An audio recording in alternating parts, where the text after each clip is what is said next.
So I'm Zoe Bicat and I am just sitting here in South Park.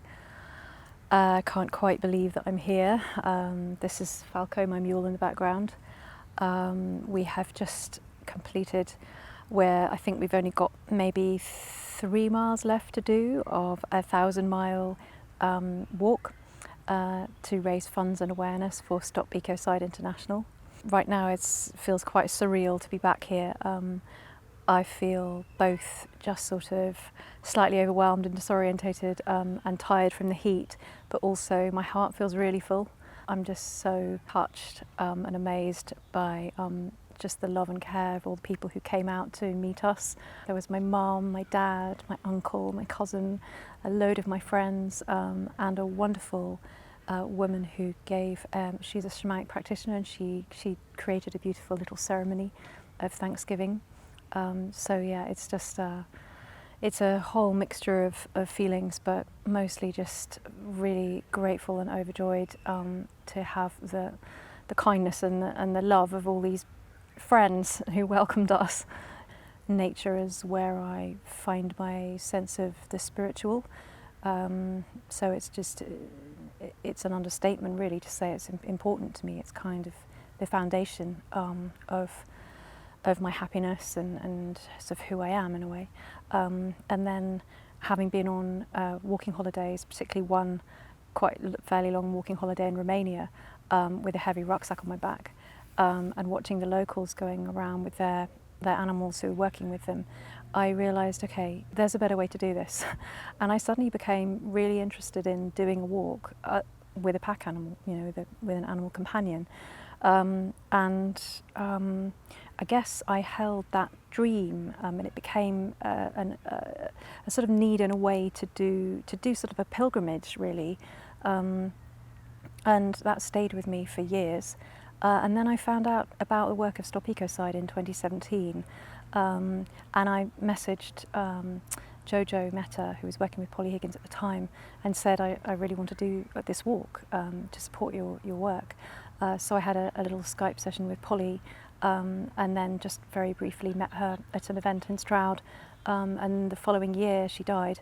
But in the brief times that we met, she was so encouraging, and it just grew from there, and it made complete sense to do it to support Stop Ecocide International because of this idea of this beautiful idea of and potential reality of you know, a legal framework to create a level of accountability about decisions that are being made all over the world that are leading to severe damage to nature.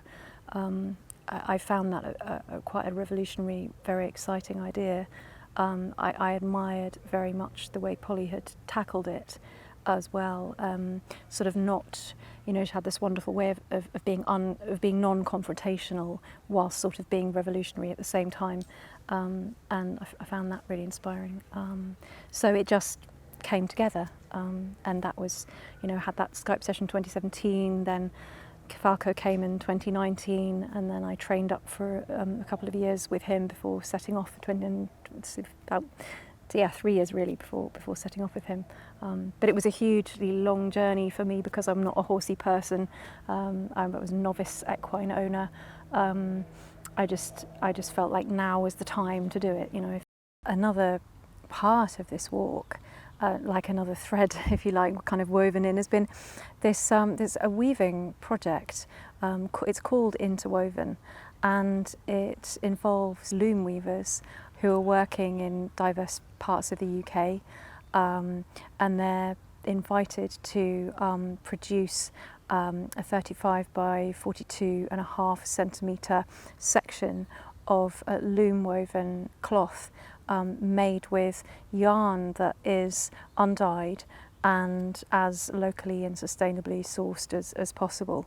And into that as well, we're inviting people who do natural dyeing using plants to dye a small amount of yarn. And all of these sections and some of the yarn are going to be combined into one larger piece called the interwoven piece. And the vision there was really, I wanted to somehow harness the creative energies of people along the route of the walk who also really, care about the earth and care about what's happening, but have a creative way of expressing that. And the idea is that the final piece will be offered as a gift from one island nation to another. So from the UK, obviously we've got a long history with woven textiles, to Vanuatu, one of the world's most climate vulnerable islands in the South Pacific, and one that's worked for years with Stop Ecocide International. It's one of the places with the islands that Polly was working with. She called them Great Ocean States instead of small island states. And the idea is to offer this piece as a gift, and partly because, as I discovered, in Vanuatu, when you want to honour someone, you give them cloth. So this felt like a really beautiful way to do that honouring of Vanuatu's leadership in being the first nation to propose serious consideration of ecocide law on the international stage in December 2019. And since then, they have really kept going and are, really kind of paving the way for a lot of other national governments to think more about ecocide law. Another strand to the walk has been a kind of public engagement strand, which is basically inviting anyone, anywhere, who loves the earth, who cares about the living world, and supports the idea of an ecocide law, to do their own small-scale, local walk for earth. They don't need a mule, and walks can be done with a mobility aid. I was even, it's kind of open to cyclists or whoever wants to do it, horse riders, anyone doing it in their own way. But the idea is to, make a journey outdoors in nature, and make it, so there's an option really to turn it into a mini fundraiser to help towards our pot that we're going to give to Stop Ecocide International, or people can use it as a vehicle to message their local MP about ecocide law, just to ask them to encourage the UK government to express its support for this law. It's kind of for people, I think, who are probably quite self-motivated and sort of able to kind of start that sort of thing and want to do it.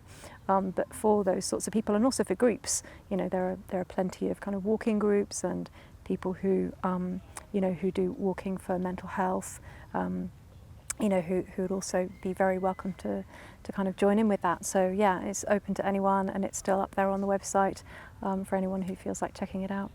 walkforearth.co.uk.